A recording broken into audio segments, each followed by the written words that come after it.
Hello साथियों, excellent online classes पर आपका स्वागत करता हूं। आज जानेंगे क्लास 10th में पूछे जाने वाले ग्राफ के विषय में। ठीक है, जिसको दो नियम से पूछता है, या तो ग्राफीय विधि से हल कीजिए या फिर आलेखीय विधि से हल कीजिए। ठीक है, जो कि 5 नंबर के पूछा जाता है। आइए हम लोग उसको हल करते हैं। ठीक,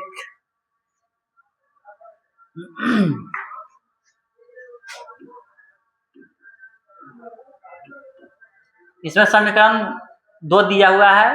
पहले समीकरण को लिखेंगे और उसका मान सारणी ज्ञात करेंगे। उसके बाद फिर दूसरा समीकरण का मान सारणी ज्ञात करेंगे। उसके बाद क्या करेंगे, ग्राफ खींचेंगे। ठीक है, 4x माइनस 5y बराबर 20। ठीक, पहला समीकरण के लिए यहाँ पे लिखेंगे, मान सारणी बनाएंगे। ठीक, तो ऊपर वाला x नीचे y, x का वैल्यू 0 डालेंगे। यहाँ पे 0 आप कोई भी मान डाल सकते हैं, इसके लिए कोई दिक्कत नहीं है। बाकी संख्या डालने से संख्या थोड़ा ये ज्यादा हार्ड हो जाती है, इसलिए हम 0 डाल के ही बताते हैं ताकि ज्यादा इजी लगे। ठीक है, यानी कि x का वैल्यू डालेंगे, क्या रखे हैं 0, तो क्या डालेंगे 0, यानी कि 4 गुने 0 माइनस 5y बराबर 20। ठीक, 0 माइनस 5y बराबर 20, यानी कि माइनस 5y बराबर 20। 5 से 20 को काटेंगे तो आ जाएगा कई बार में 4 मरतब, यानी कि माइनस y बराबर 4, यानी कि y बराबर माइनस 4। ठीक, फिर उसी समीकरण को नोट करते हैं, 4x माइनस 5y बराबर 20। ठीक, अब y इसमें आ गया है माइनस 4। ठीक है, y का वैल्यू क्या रखेंगे 0, यानी y बराबर हो जाएगा 0, यानी कि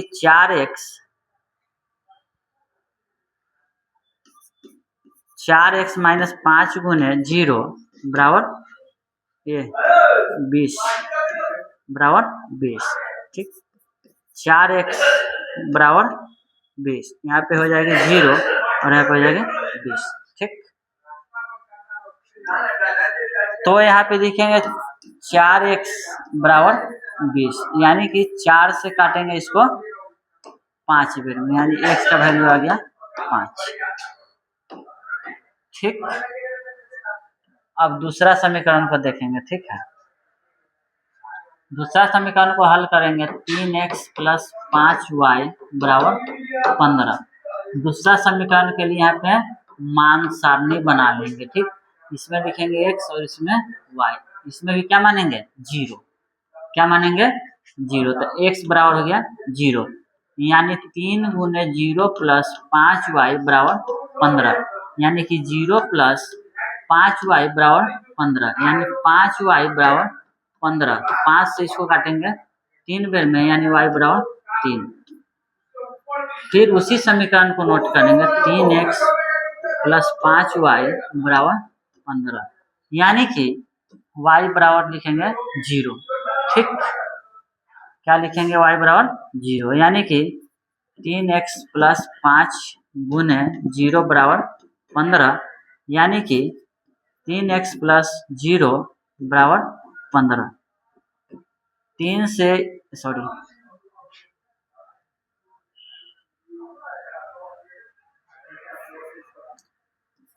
3x प्लस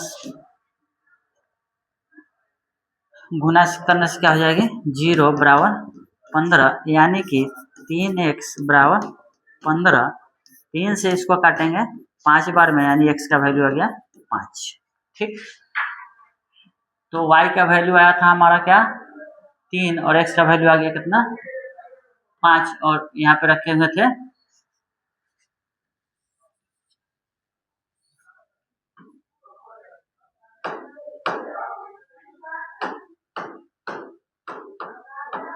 यहाँ पे रखे थे 0 और इसमें 0, तो y का वैल्यू आ गया 3 और x का वैल्यू आ गया 5। ठीक, अब इसको हम ग्राफ हल करेंगे। क्या करेंगे, ग्राफ हल करेंगे। ठीक है, तो इसके आगे देखिए, सबसे पहले लिख लेंगे जो हमने मान सारणी ज्ञात किया था 1 और 2 में। ठीक है,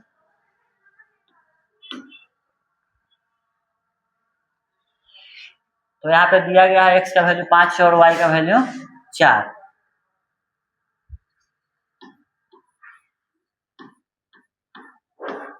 एक्स वाई 0 0, इसमें 4 और इसमें 5। फिर दूसरा समीकरण के लिए देखेंगे, यानी इसका मान सारणी क्या है। ठीक, तो दूसरा का मान सारणी आया है y में 3 और x में 5।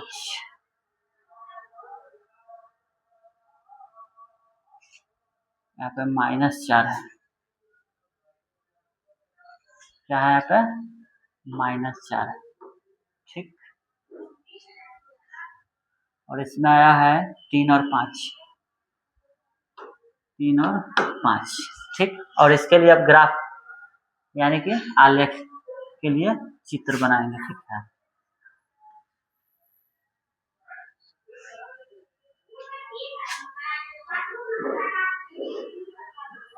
दाहिना तरफ वाला को बोलते हैं एक्स अक्ष, जिसको भुज भी कहते हैं। ठीक, और उसके बायां तरफ वाला को बोलते हैं एक्स डैश। ठीक, ऊपर वाला को बोलते हैं वाई अक्ष, जिसको बोलते हैं कोटि। ठीक, अब दोनों के लिए यहाँ पे 0 हो जाएगी। ठीक है, साइड में लिखिए या फिर बीच में लिखिए, उससे कोई दिक्कत नहीं है। ठीक है, तो यहाँ तो ग्राफ का कॉपी है नहीं, यहाँ पे तो बिल्कुल सदा है, इसलिए यहाँ पे एक सीमित अनुसार से यहाँ पे चिन्हित करेंगे। ठीक है, 1 2 3 4 5 6 7, 1 2 3 4 5 6 7, 1 2 3 4 5 6 7, 1 2 3 4 5 6 7।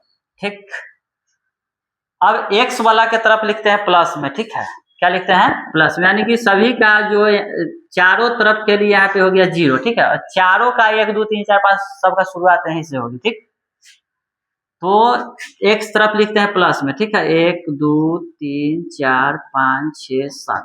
ठीक, और उसके जस्ट जो x डैश लिखे हैं उस तरफ लिखते हैं माइनस में। ठीक है, -1 -2 -3 -4 -5 -6 -7। ठीक, और फिर y वाला जो होती है y अक्ष, उसमें प्लस में लिखते हैं 1 2 3 1 2 3 4 5 6 7। ठीक, और y डैश वाला के तरफ, इसको y डैश बोलते हैं, y डैश वाला के तरफ लिखते हैं माइनस में। ठीक है, -1 -2 -3 -4 -5 -6 और -7। ठीक, अब तो ये हमारा आलेख के तरह से जो फिगर था वो बन गया। अब इसमें हम ग्राफ कैसे खींचते हैं देखेंगे। ठीक है, यानी कि जो मान सारणी से यहाँ पे संख्या कैसे पहचानेंगे कि कहाँ पे क्या चीज डालने से ये ग्राफ तैयार होगी। ठीक है, तो अब हम देखें कि x में क्या है, x के घर वाला में क्या है, x का वैल्यू क्या है 0 है। ठीक है, तो x के लिए 0 हो या फिर y के लिए 0 हो, दोनों के लिए यहीं पे है। ठीक है, तो x का वैल्यू क्या है 0 और y का वैल्यू क्या है -4, तो y में -4 जाएंगे। ठीक है, तो हम इस फिगर में देखें कि y किस तरफ है, तो ऊपर देख रहे हैं तो प्लस में और नीचे देख रहे हैं तो माइनस में, यानी y डैश वाला में कथी में है माइनस में है, इसलिए यहाँ पे आएंगे तो क्या है यहाँ पे -4 यहाँ पे होगी। ठीक है,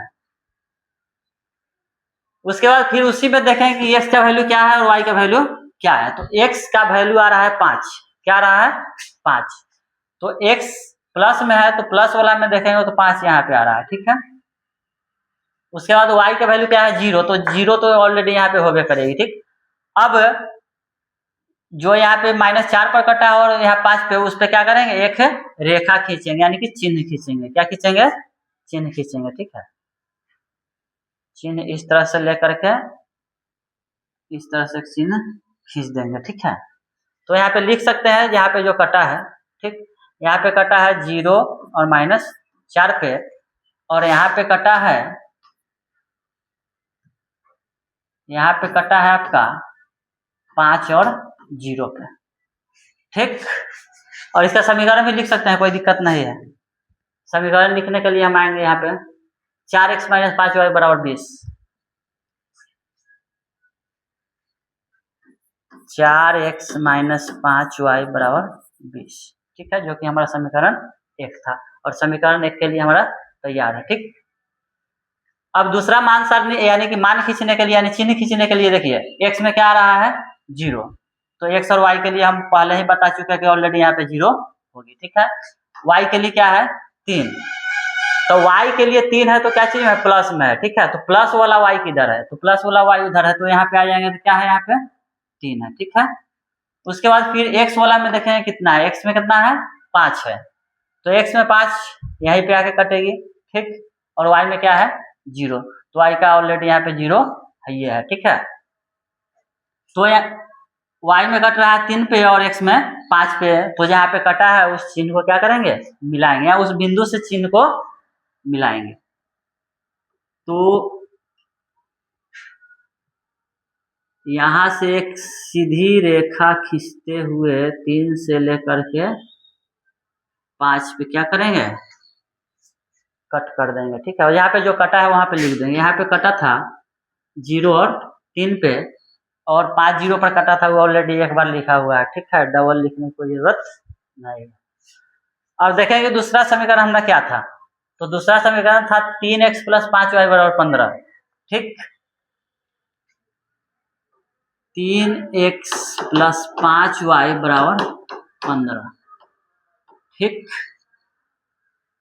तो आपको पूरा समझ में आ रहा होगा कि किस तरह से यहाँ पे खिंचाया है, और यहाँ आपको फर्स्ट समीकरण के लिए यहाँ पे जो मान और यहाँ पे कटा है उसके लिए समीकरण भी लिखा हुआ है, दूसरे के लिए समीकरण और यहाँ पे कटा है वो लिखा हुआ है। ठीक है, अब इसको जानेंगे कि आंसर ग्राफ तो हमने खींच लिया, पर पता करेंगे कि आंसर कैसे पता किया जाता है, फिर मालूम चलेगी। ठीक है, तो जिस जगह पे कटती है ठीक उसका संख्या देखेंगे कौन कौन सा संख्या है।